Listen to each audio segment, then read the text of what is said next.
All right, let's pull back the curtain on one of the oldest and honestly one of the sneakiest threats in all of cybersecurity. Just think about that for a second. It's kind of creepy, right?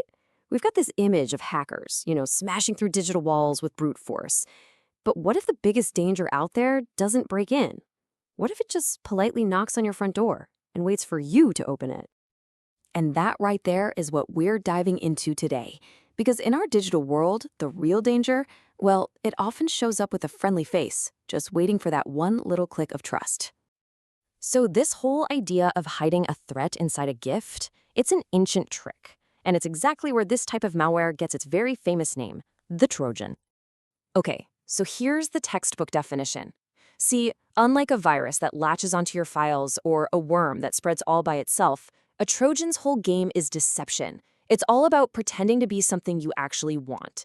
Like a cool new app, a free game, maybe even an important document that just landed in your inbox. So, if you only remember one thing from all this, make it this. A Trojan is just malware wearing a disguise. That's it. Its entire success, 100% of it, depends on whether or not it can fool you. And this is why that whole Trojan horse story is just the perfect analogy. Look at this. On one side, you've got the classic myth, right? A giant wooden horse, a supposed gift that tricked an entire city. And on the other side, our modern-day version. Malicious code hidden inside a piece of software designed to trick just one person, you. The end result is the same. The walls weren't broken down by force, they were opened from the inside through trickery. This really nails the whole strategy, doesn't it?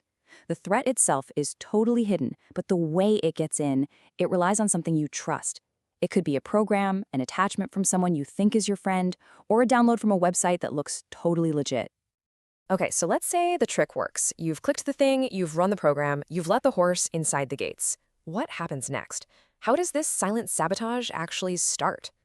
Well, the playbook is pretty much always the same. It starts with step 1. You get tricked into downloading and running that disguised software. Then, for step 2, the program might actually open up and seem to work just fine. All the while, it's hiding what it's really there to do. That brings us to step 3, in the background, where you can't see it, the nasty part, the malicious code, silently wakes up.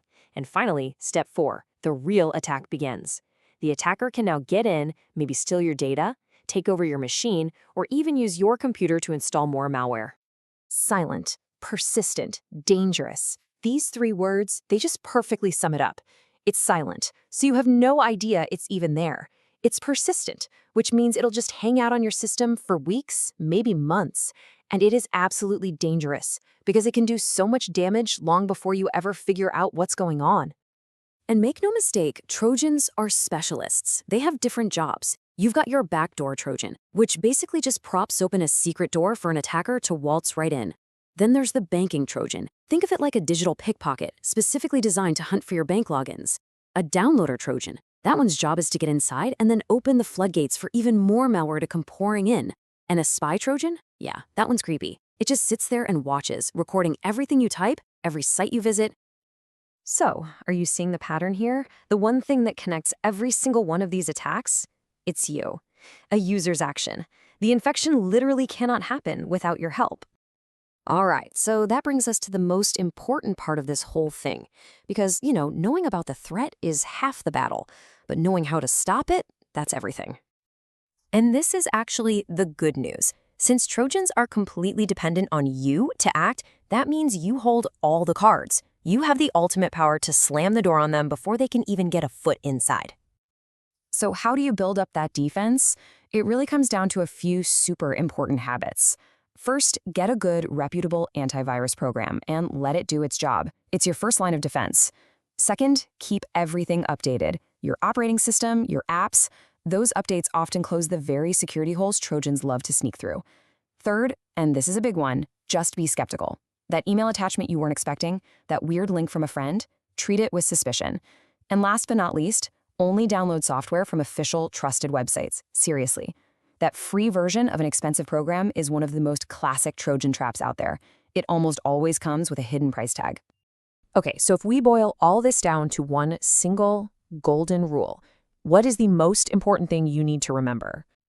Here it is. This is it. Trojans do not break in. They are invited in. They don't kick down your door. They wait for you to unlock it and welcome them inside. The whole attack, every single time, depends on that one moment.